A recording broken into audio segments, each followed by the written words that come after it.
Salam sejahtera murid-murid. Jadi pada hari ini kita akan bersambung dengan topik ulang kaji kita, topik fokus kita yang ke-37. Okay, iaitu faktor yang mengukuhkan sistem persekutuan. Okay, topik ini ada dalam bahagian terakhir tingkatan 5 bab 4.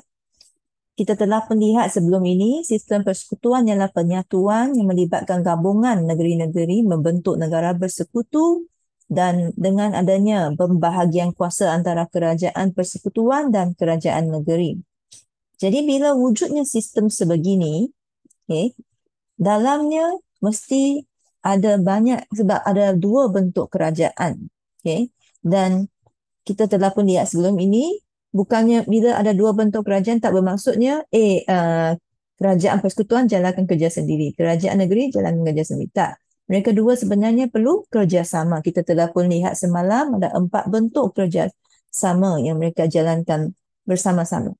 Jadi apabila mereka perlu kerjasama, okay, apakah faktor, apakah yang mengukuhkan, apakah yang menjadikan kerjasama mereka boleh berjalan dengan baik? Apakah yang menjadikan mereka boleh kerjasama dengan baik? Itu ialah faktor satu yang kita nak lihat. Satu lagi ialah apabila muncul masalah. Ya, apabila muncul masalah. Contohnya, kita tahu, kita telah belajar sebelum ini bidang kuasa kerajaan persekutuan dan bidang kuasa kerajaan negeri. Kedua-duanya ada kuasa menggubal undang-undang. Contohnya, kerajaan persekutuan, parlimen akan menggubal undang-undang, kerajaan negeri, dunia akan menggubal undang-undang. Jadi, apabila dua-dua pihak ini dia ada kuasa menggubal undang-undang, boleh tak terjadi undang-undang yang digubal oleh parlimen dengan undang-undang yang digubal oleh DUN adalah bercanggah?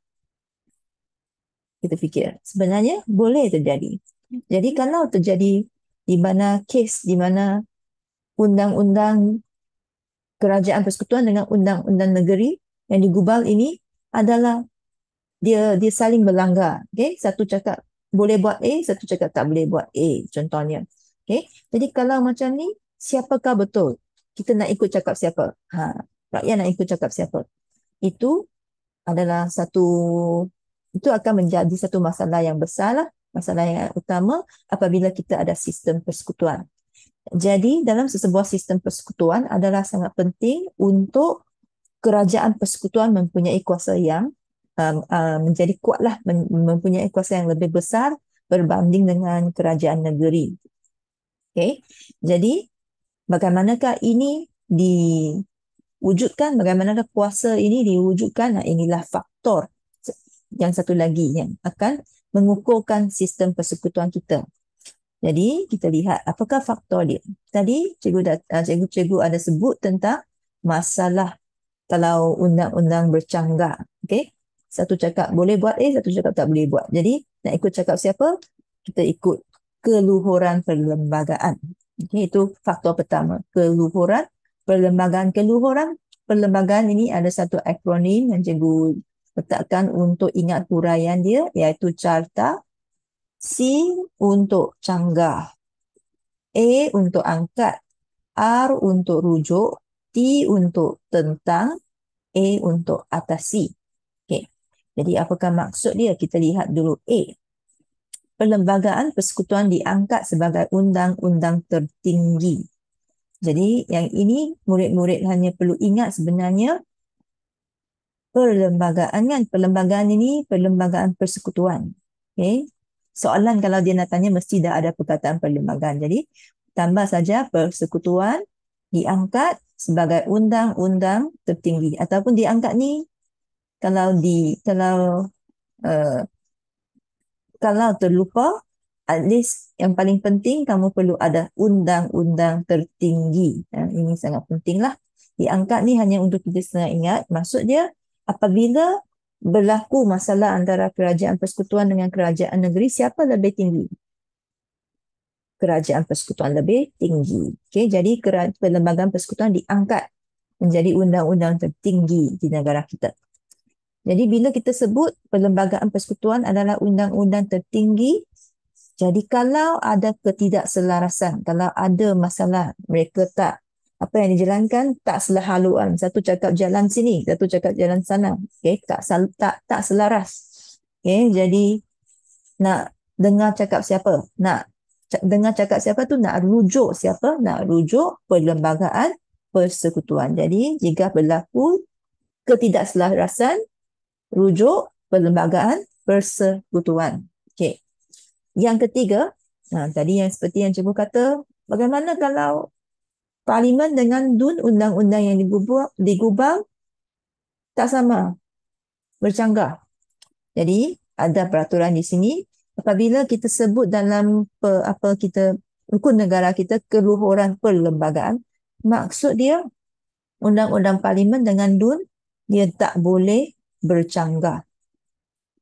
Ini kerana kita satu negara, tak boleh ada sebuah kerajaan persekutuan di Putrajaya cakap boleh buat A, nanti kerajaan Pulau Pinang cakap tak boleh buat A, ataupun sebaliknya. Okay, dia tak boleh bercanggah. Okay. Dan yang kedua, undang-undang yang digubahkan oleh dua-dua pihak ini tak boleh bertentangan dengan perlembagaan persekutuan. Jadi ini menunjukkan perlembagaan persekutuan kedudukannya tinggi, paling tinggi. Okay. Jadi tidak boleh bertentangan. Jadi dari mana datangnya kuasa perlembagaan persekutuan ini? Dan juga uh, kuasa kerajaan persekutuan, kita boleh lihat dalam perkara 75 dalam perlembagaan persekutuan, jika undang-undang negeri dan persekutuan tidak selaras, satu jalan depan, satu jalan kanan, satu jalan kiri, maka siapa lebih tinggi kuasa dia, kena ikut persekutuan. Jadi undang-undang negeri ni kena U-turn, pusing balik, ikut jalan undang-undang persekutuan. Bagi dia selaras. Undang-undang persekutuan mengatasi, maksudnya dia lebih tinggi. Undang-undang persekutuan mengatasi undang-undang negeri. Okay, di bawah lah daripada dia. Okay, habis. Untuk bahagian pertama, ingat keluhuran perlembagaan, rukun negara yang ketiga dan carta. Canggah, angkat, rujuk tentang A untuk atas. Okay. Akhirnya kita lihat bahagian kedua, iaitu yang cikgu sebut awal tadi. Kita tahu ada banyak bentuk kerjasama antara kerajaan persekutuan dan kerajaan negeri. Kita dah lihat dalam topik yang sebelum ini. Jadi bagaimanakah mereka pastikan apa yang mereka buat tu selaras? Jadi berlaku penyelarasan untuk tentukan hala tuju mereka sama. Tentukan jalan mereka ke tempat yang sama. Penyelarasan kerajaan persekutuan dan kerajaan negeri. Bagaimanakah berlakunya penyelarasan ini? Ada dua cara. Satunya ialah mesyuarat, satu lagi adalah ada badan, ada pertubuhan, ada kumpulan orang tertentu semua dipilih, diletakkan di bawah satu pejabat, mereka akan uruskanlah perkara-perkara tertentu. Okay, jadi kata akronim di sini ialah WAT, W untuk kewangan, WA untuk kewangan, T untuk Majlis Tanah Negara, lagi satu T untuk tempatan. Yang ini untuk kita ingat majlis negara yang ada dalam perlembagaan persekutuan. Jadi majlis-majlis inilah yang akan uruskan hal ehwal penting yang melibatkan kerjasama antara kerajaan persekutuan dan kerajaan negeri. Okay. Jadi 3, Majlis Kewangan Negara, Majlis Tanah Negara, Majlis Negara bagi kerajaan tempatan. Okay. Jadi apakah tanggungjawab 3 majlis ini? Majlis Kewangan Negara dia akan uruskan hal ehwal kewangan. Okay. Majlis Tanah Negara pula, apakah kerja dia? Dia akan membentuk dasar dan juga mengawal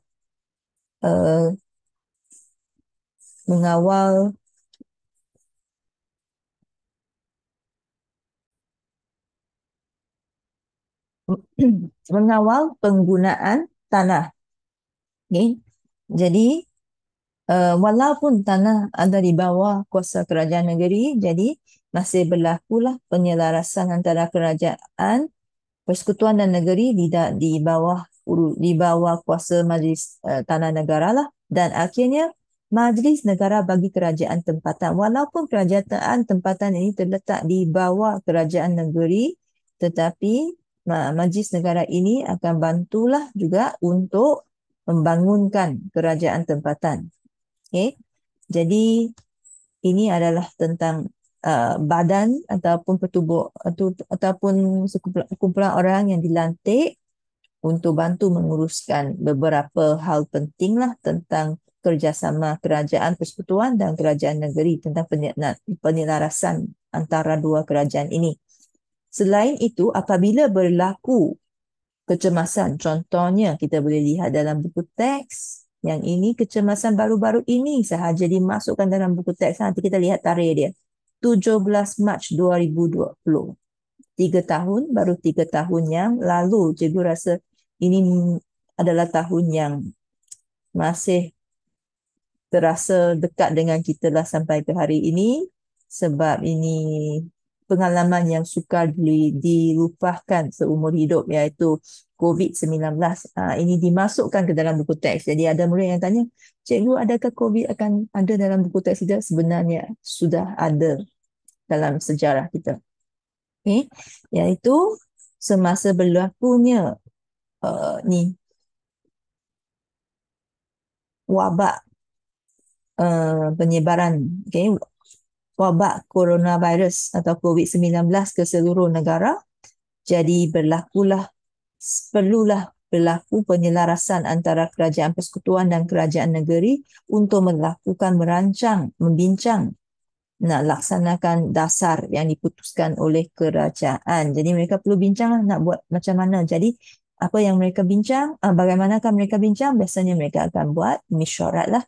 Jadi inilah mesyuarat yang dilakukan. Mesyuarat dipengerusikan oleh Perdana Menteri masa itu ialah Datuk Tan Sri Datuk Haji Muhyiddin Muhammad Yassin, Perdana Menteri ke-8, dan dihadiri oleh menteri besar dari negeri, dari setiap negeri, dan juga ketua menteri.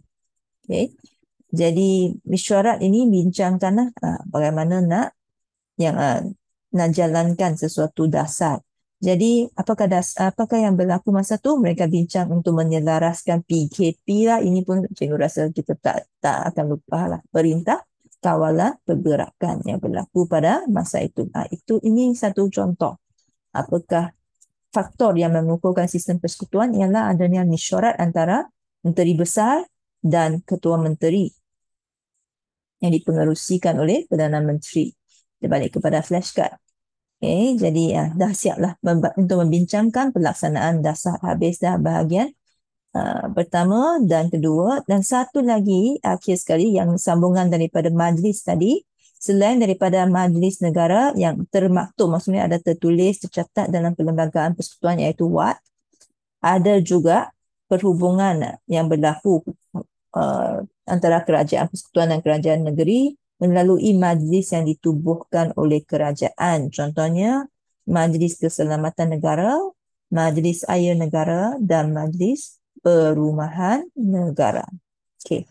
Jadi itu sahaja. Okey, secara ringkasnya tentang faktor yang mengukuhkan sistem persekutuan di negara kita. Okey, mari kita lihat soalan pada hari ini. Soalannya adalah tentang kekukuhan sistem persekutuan di negara kita berkait rapat dengan prinsip rukun negara yang ketiga, iaitu konsep keluhuran perlembagaan. Jelaskan tentang prinsip keluhuran perlembagaan. Ingat carta. Okey, jadi di sini kita mulakan dengan soalan A4A. Okey, ingat bila kita tulis jawapan, ingat nombor soalan jangan kita tinggalkan. Okey, ataupun kita A sahaja ke tulis 4 sahaja pun jangan kita bagi lengkap ya. Jadi prinsip keluhuran perlembagaan bermaksud, dia nak jelaskan bermaksud perlembagaan, ingat guna balik saja, perlembagaan persekutuan diangkat sebagai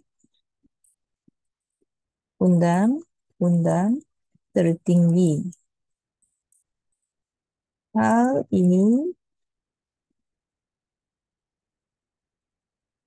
kerana perlembagaan persekutuan dirujuk apabila berlaku ketidakselarasan.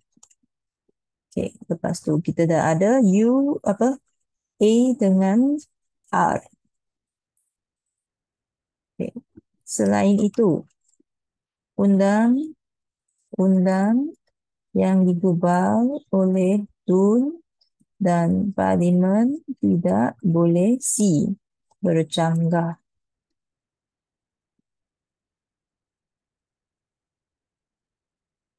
Okey. Undang-undang yang digubal tidak boleh bertentangan dengan perlembagaan persekutuan. Okey. Jadi sekiranya berlaku ketidakselarasan, okey, jadi undang-undang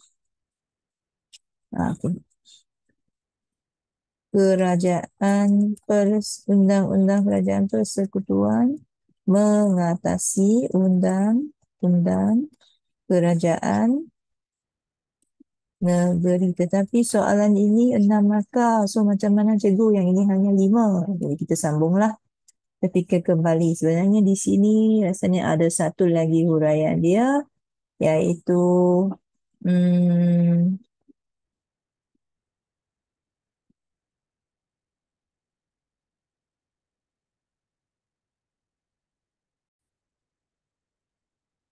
iaitu di sini sebenarnya kita boleh tambahkan perkara 75 dalam perlembagaan persekutuan menetapkan sekiranya jika undang-undang persekutuan dan undang-undang negeri tidak selaras.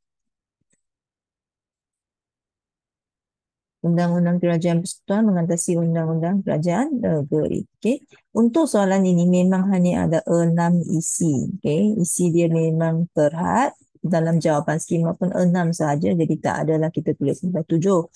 Okey. Tetapi biasanya tak terjadi macam inilah format soalan sebenarnya dalam peperiksaan. Ada satu peraturan di mana kalau 6 markah dia memang kena ada lebih daripada 6 isi. Okay, jadi misalnya tak berlaku macam ni lah kalau SPM. Okay, jadi seterusnya kita sambung dengan soalan 4B. Yang ini cikgu perkecilkan sedikit dalam ruangan.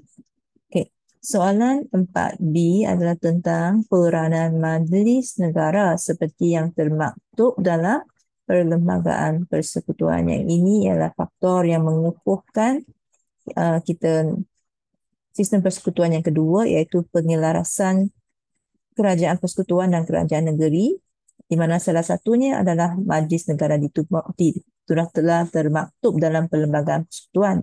Jadi kita ingat ada what. Yang ini ialah what. Bukan WHAT, WATT, what. Okay, jadi kalau boleh sebut what itu sudah 3 markah.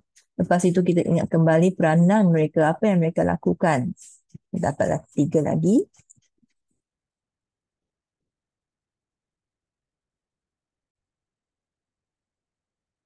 Okay, jadi peranan majlis negara seperti yang termaktub dalam perlembagaan persekutuan ialah, kita ingat majlis yang pertama, what? Majlis Kewangan Negara menguruskan apa hal ehwal berkaitan dengan kewangan. Contohnya pemberian wang pemberian wang daripada kerajaan persekutuan kepada kerajaan negeri. Okey. Cikgu nak tak tulis tentang itulah di sini ya. Kita sambung. Selain itu, apa majlis yang lain yang ada? What, WA sudah ada, T. Jadi T ialah majlis tanah negara membentuk dasar dan mengawal penggunaan tanah. Akhir sekali, majlis kerajaan, majlis negara untuk kerajaan tempatan. Okay, adalah untuk kerajaan tempatan melakukan perundingan kerajaan, persekutuan dan kerajaan negeri untuk membangunkan persekutuan kerajaan tempatan. Habis. Okay. Untuk isi topik ini memang agak panjang sedikit lah isi dia. Okay, jadi kalau kita faham, kita cuba hafal akronim, okay, at least mungkin kita dapat sedikit. Okay, kita tengok yang terakhir. Sebagai warga negara yang bertanggungjawab, apakah peranan anda untuk menjaga keselamatan dan kedaulatan negara? Jadi yang ini senang untuk kita sebab kita nampak peranan. Peranan maksudnya kebat langkah. Jadi kita cuba fikir kembali isi kebat langkah. Adakah kita boleh ingat? Kalau boleh, itu paling baiklah. Okay. Jadi sebagai warga negara yang bertanggungjawab, peranan saya ialah, apa yang kamu akan buat? Ialah saya akan menanam. Ini biasanya kita cakap memupuk kan. Apa kita memupuk pun boleh, tapi menanam ini mungkin lebih sesuai sebab yang ini kita nak cakap tentang diri kita sendiri, semangat cinta akan negara dalam diri saya. Hal ini kerana saya akan mengamalkan sikap bertanggungjawab. Oleh itu, biasanya kita hafal pemimpin berwibawa dan rakyat berdisiplin kan. Jadi tapi di sini kita nak ubah sedikit. Okay, sebab ini dia tanya peranan saya. So saya akan berdisiplin tinggi. Contohnya, saya akan mematuhi undang-undang negara. Okay, kalau murid-murid ingat dan kadar dan tidak, kalau kita nak tambah tak apa, contoh boleh bagi banyak, tidak melakukan kesalahan jenayah. Yang ini dapatlah kita menjaga keselamatan negara. Ya, kita akan bantu menjaga keselamatan negara apabila kita tidak melakukan kesalahan jenayah. Kita sambung perenggan kedua. Kalau macam di sini kita sudah dapat 1, 2, 3, 4, 5 markah. Tapi kita sambung juga. Selain itu, sebab tak lengkap lagi dapat markah kan. So peranan saya ialah saya akan memupuk sikap bekerjasama dalam diri saya. Hal ini kerana saya akan mengamalkan sikap tolong menolong. Okay. Oleh itu, rakyat ingat balik, pemimpin bersikap prihatin dan rakyat apa dia?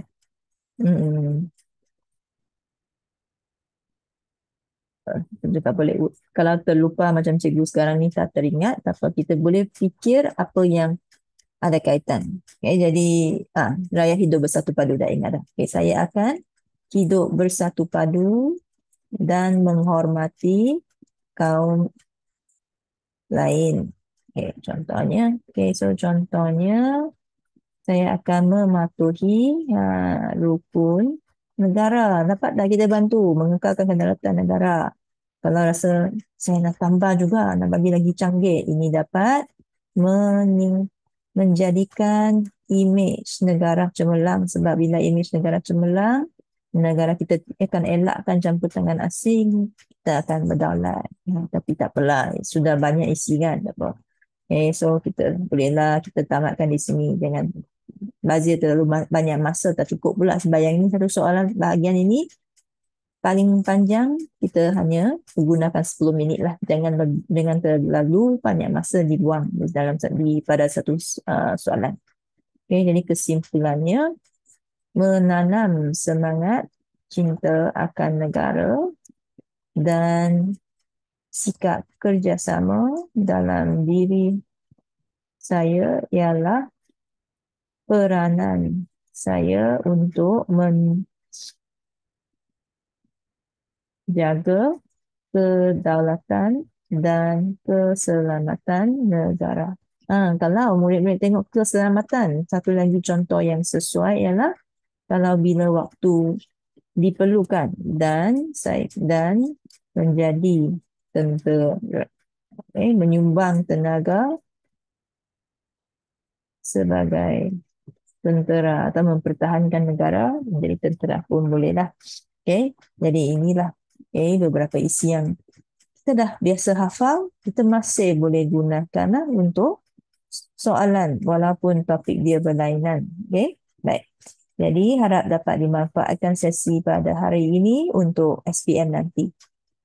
Itu saja untuk hari ini. Sekian, terima kasih.